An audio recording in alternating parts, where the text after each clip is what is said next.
Good morning. I'm here with Frank Mambuka from the M Group, and Frank is going to be talking to us a little bit about something we don't do much of, which is the renegotiation of the cable contracts. This is something that is kind of new. We haven't encountered it too much because up until probably 5 or 10 years ago, we didn't really have another option. Right. It was pretty much just Comcast. Frank owns a company. It's called the M Group. We try to partner with them quite often. They do a fantastic job of helping us with a lot of the things that we don't know. And because they do these things every day, they know a lot more about it than we do. The cable contract, I don't know, sometimes they're 30 years, or 20 years, or 10 years. Yeah. So you don't do them too often, but Frank is doing them every day. So Frank, if you could tell us a little bit about your company and how you got into this, that'd be great. Sure. Thank you, Tony. Again, my name's Frank Mambuka from the M Consulting Group. We are a bunch of consultants in my firm, but really we're all telecommunications professionals. So we've been working in the industry for many years, and then some 10 years ago, we started the M Consulting Group. I personally have been in telecommunications for 40 years, building fiber optic cable networks across the globe, across the United States and Europe and Asia. And so I come down to Southwest Florida in 2001 full-time, living in Naples. And so I built the first competitive telecommunications network in Southwest Florida. So to your point, Adoni, there's only been the choice of a cable TV company or a telephone company in this market. And so that would be Comcast and CenturyLink. So those are the bulk telecommunications providers to residential communities. In 2006, my firm, called U.S. Metropolitan Telecom, built a competitive fiber optic cable network and started competition in this market. So now residential communities like your clients, those associations have a choice. So it's not just Comcast or CenturyLink any longer. There are companies like Hotwire, Bluestream, Summit Broadband, Fiber Now, and a host of others that are using competitive networks to be able to provide TV, internet, phone, and security services to associations. In 2013, I sold my company, and in 2015, we started this M Consulting Group. And since then, we've worked with hundreds of associations across Florida, not just here in the Southwest Florida market, but certainly we are predominantly in the Naples-Fort Myers area. And we help them analyze their current bulk telecommunications agreement and look at what their options are, and then help them negotiate a new telecommunications agreement, potentially with a new provider, but always with better technology and better pricing. So on average, what do you think the average length of a contract is with a cable contract for telecom? Yeah, these are long-term contracts. And so with that point, I would make that because they're long-term contracts, I think it requires subject matter expertise. I should mention in introducing myself that I am also the president of my homeowners association. So I fully understand what boards are going through, familiar with the statute 718, 720, and what we do as associations. As a matter of fact, I would mention that my homeowners association property management very effectively to manage our community, which is outstanding. But these contracts will be the highest line item in the budget for a community. And so I think they need subject matter expertise like my firm to assist in this process, because these contracts are normally 10 years long. And the reason is because the provider is going to expend a great amount of capital to build a brand new fiber optic network and put all brand new equipment into every unit within a community. That's going to be quite a high cost. There's no charge to the association whatsoever for any of that. There's no upfront one-time cost to an association. First time an association will pay for the services is when each of the homeowners is receiving that service on the first day of the month of the term of the contract. So whatever that cost is per unit is what the association will pay, and that will be that cost over the course of 120 months or 10 years. And that is how these providers will amortize their costs and recoup their expenses and then be able to turn a profit as a business, which is certainly what an association wants. They want a partner that is going to be around. So these are our 10-year commitments the first time. We are doing renewals now because we've been in business so long, and the renewals are usually 5 years long. So because usually when we encounter these for the first time, it's something that the developer had set up. So developers, do they also do 10-year length contracts, or are they longer? Yeah, so the developer oftentimes will do a 10-year contract with the provider to come in and do the initial build. Then when they hand off that association, the developer will build the homeowner association. It'll be a developer-controlled board and a developer-controlled association. At the handoff from the developer to the homeowner-controlled board, at that time, based on statute, the new homeowner-controlled association can actually cancel the contract, any contract that the developer had gotten into.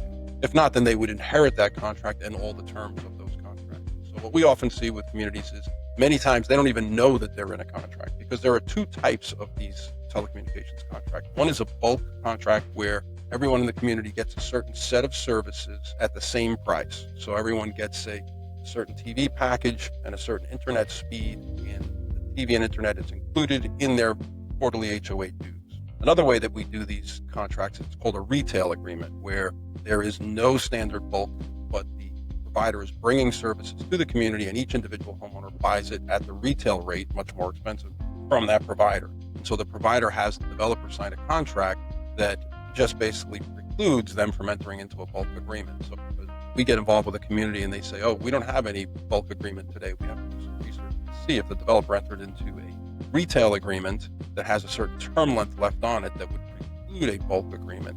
And if so, we have to wait that out before they can get into new negotiations for a fiber-based bulk agreement. So I wanted to kind of come back to something you mentioned before, that there's no upfront cost. Now, and I believe I always thought that was true. I was told, and I can't remember which association it was, I think it was a large association somewhere in Naples, that they ended up installing their own network. And they paid to do it. I don't know if that was true or not. It might be one of those old wives' tales. There's some stuff that goes around in this business that, Just to show that we have not set up this discussion, it is not an old wives' tale. It's my community where I live. Oh, why did you guys do that? I'm curious. Because this comes up like often, by the way. They're always like, well, there's that community in Naples, and it's a big community. Yes. And frankly, I always figured it was either yours or one of three. There was about 3 communities where I could see this happening in. So it is the Vineyards. We are 2,650 units, so we are a large community. 38 individual sub-associations within. Back in 2010, 2011, we went through this process. We had an old, decrepit copper cable plant serving our community. We had bulk agreements with Comcast, and we decided to go with a fiber provider.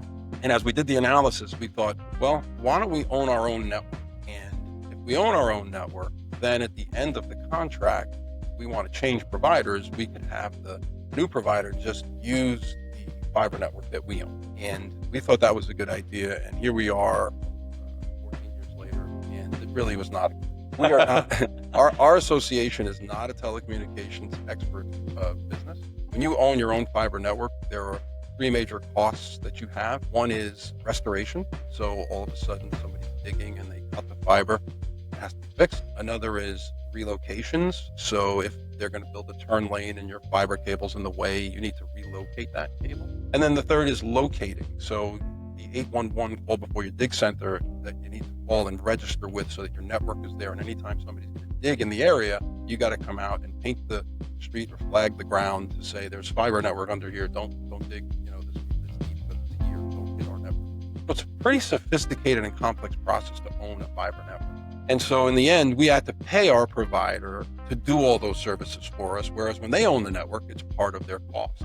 So owning the network didn't turn out to be something that we thought it would be. We knew with our provider, because when we talked to other providers, they would say, we'll come in and be your provider, but we're building our own fiber network. We're not going to use it. So I would tell your property management folks and your association, you don't want to own your own fiber network. It's a fallacy thinking that would work. We did it, and there's no benefit. So, and I'm assuming part of the reason you also thought about doing it is it would make changing vendors easier, which that didn't prove true. With utility contracts, my experience has been that we just don't. Elevator, cable, we just don't try to change mid-contract because it seems that it's either not economically feasible or simply just not feasible at all. Has that been your experience as well, that you need to kind of wait until? Yeah, so it's a great question. So these are 10-year agreements, and how can you possibly ever get out of them, right? So I think that's another great benefit of the M Consulting Group and what we do. We've done hundreds of contracts. If you count the time that we worked in the industry before we were consultants, our team has done thousands of these contracts. So because they're long-term, we've worked really hard to get safeguards in that network to protect the association over the course of time. So one, for example, is what we call a technology clause, something that would not be in there, an association may not think of to put in there, that we've already negotiated to get in there with the providers for our clients. And the technology clause has 2 components to it. One is if the provider that you select is serving you and they start to provide new service to an adjacent community or somewhere else in the marketplace, they have to offer it to you as well. You don't want to get left behind while you're in this contract and the new technology is coming out from that provider to other customers. Second component of the technology clause is if a competitive telecom company in the market starts to provide a product or a service, then you can tell your company, your provider, you need to start providing that service as well so that we stay competitive with the other providers in the markets. One thing we do is get this technology. Second thing we do is that we get service level agreements. So there will be SLAs, as we call them, certain service level agreements for performance, call center performance, network availability, service performance. And if they don't meet those, they would go in default contract, and they would have, the clause for remedying that, et cetera. And if they ever did not meet those service level commitments, then you could actually have a default contract. And lastly, I would say that we get in there internet speed upgrades. So we've negotiated these internet speed upgrades over the course of the contract. There's going to be more and more need for internet speed as we get more and more devices using the internet. And so we put clauses in there. If you're starting the contract with, say, 250 megabits by 250 megabits of service, that there would continue to be upgrades so you can keep getting more and more speed. So just before this, we started talking about internet speed before we began this, because I had some specific questions about it. And I'd like to swing back on that. So the first thing I had a question about, which this is something that M Group includes in their contracts, and so I'm just not familiar with the term UCLA. What is UCLA? Yeah. So UCLA is an independent internet speed study company. So if you go on, UCLA does an analysis of the average internet speed across nations and then across states. So they will tell you that the average speed of everyone in the geography has a speed of this download and this upload. So an independent body doing the study. You can click on that UCLA webpage that you've seen the link to, and the first thing you need to do is they have wireless internet speed, so your phone, wireless type stuff, and then they have wireline internet speed. So the case here with fiber optic cables into every home would be looking at the wireline speed. Once you find the wireline speed, then you need to click down to the state of Florida. So what we get in our contracts is that the speed will always be double the average UCLA rating for the state of Florida. So when you look at that, as we discussed a little bit earlier, it'll be speeds that are asymmetrical. The download speed will be faster than the upload speed. And that is a result of having copper networks. So we haven't talked about fiber optics too much here right now, but most of the networks that you see today that Comcast is using are coaxial copper cable networks. There's a limited capacity, a limited bandwidth you can get through that cable. So in order to use it effectively, they have a higher download speed than upload speed, because normally you're downloading from the internet, you're not necessarily uploading to the internet. So they would make it asymmetrical. Fiber optics, you have symmetrical speed. It's an unlimited amount of capacity in a fiber cable. It's light through a piece of glass, and there's many different wavelengths of light, so you have unlimited capacity. So the download speed and the upload speed are symmetrical. They're the same. And that is becoming more and more important, because in the modern day, we have lots of video going on, lots of Zoom calls and FaceTime, et cetera. So you need a lot of capacity for uploading video. So the symmetrical speed is becoming more and more important, and you get that with fiber optics. When you go on the UCLA test, because most homes in the state of Florida don't have fiber and they have to deal with this asymmetrical speeds, you will see a download speed that is faster than an upload speed. With our contracts, all that matters is the download speed, because the upload speed will match the download speed. So if, for example, last time I checked, the wireline download speed for the state of Florida was 148. So all of our customers that would invoke that clause all need to have at least 300 megabits down and 300 megabits. So that's how that works. Got it. And just for clarification, we're doing this in June of 2025. So that way when we look back like 2 years from now, we're like, man, what was the 150? How did we survive on 150? Yes. Most of the contracts we do today are starting at 500 meg by 500 megs for 1 gigabit. So for your firm, how compensated is the association? Well, I know the answer to this, but I know the association doesn't pay you. Right. And sometimes that creates a bit of confusion, but the association's like, wait a second, how are we, there's no such thing as a free lunch. How are we getting something for free? How do you get paid to work? Yeah, so it's a very unique situation that has developed here in Florida in the consulting business for the telecom market. We are compensated by the provider that is selected by the association.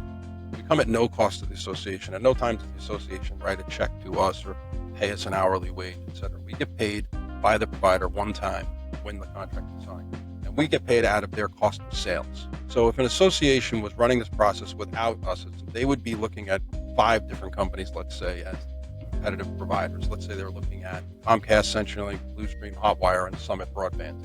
They would have to deal with 5 separate salespeople, and they'd have to try to monitor and manage all of that process. We step in and we deal with that for you, and we represent you to the providers, and we deal with the vice presidents of sales.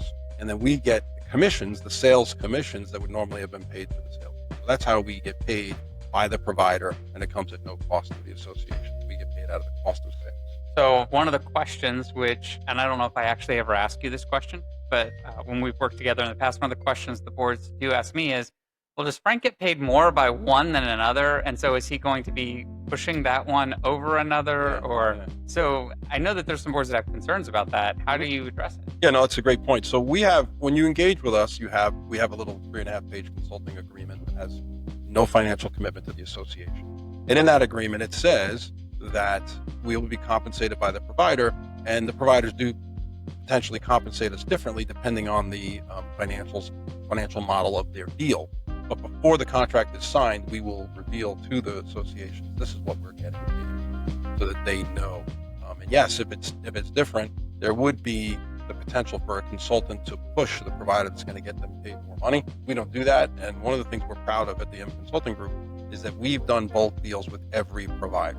We don't just, every deal to a provider that provides the highest fee to us. So we have contracts with Comcast, with CenturyLink, with Hotwire, Bluestream, and Summit Broadband, done them, throughout the state of Florida with those providers. So, and sometimes we get paid more or less depending on the right provider that's the right match for the association. Each association has a different set of wants and needs, and there's different sets of capabilities inside of each of those companies. And so we match the right provider to the right association, and that's the key important thing for us, because then we get compensated by that provider, whatever it is. We just want to make sure we have a happy customer. We don't go out and have commercials and marketing and sales. So we make our next sale based upon the positive experience of our current customer. One last question, and then I'm going to be almost out of coffee, and so we'll take a break and come back. But contract renegotiation. This is something we currently are doing. Actually, tonight. We have a meeting tonight about that. I just remembered. Yes. So you can see me at 8 o'clock in the morning and 7 o'clock at night. So apparently, some of the providers are open to renegotiating contracts for the end of the contract. Mm-hmm. What's the time frame look like that? How does that work? Yes, that's great. So let's say it's a 10-year agreement, and if you wait out till the end of the 10 years, there's a potential that the association, because it might be a change in board members, they may not like the provider, there's a potential that the association would say, let's put this whole thing out to a bid again.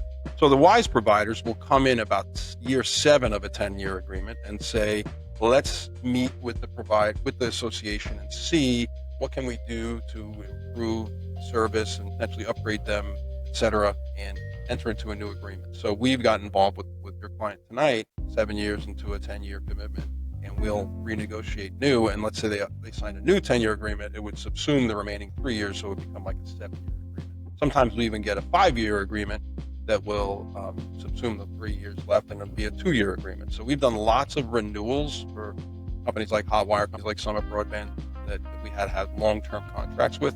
They really like to do that because they keep the customer locked in, and they will provide, many times it's updates in the contract terms, different things that get in there. One of the newest things that we're seeing is that the association wants the right, since the bulk services now are an amenity of the community, like the swimming pool or the fitness center, that's an amenity of the community, that if the homeowner is not paying their dues, then they'll shut off the bulk telecom service, they'll call the provider, and so it's in the contracts now. We want to shut off their services until they catch up in their dues. And we actually effectively used that in my community, one of the sub-associations in my community, where the homeowner was a big football fan. It was January, February timeframe, had not paid his dues for several quarters, and he wasn't going to get to watch the Super Bowl. So we told him we'd be shutting off the TV and internet service at his home. The association told him that, and he made payments, and he watched the football. So that's another advantage of some of the terms of these contracts. It's fantastic. The lien wasn't scary, but if you're going to miss the Super Bowl, this is a problem. The lien on my house, right, the lien was already placed. It was the Super Bowl. Fantastic. All right, we're going to take a little bit of a break, get some coffee, and then we'll be back. We'll be discussing the major companies that are in this area and the difference between fiber optics versus coaxial and more of the technical side of things. Thanks.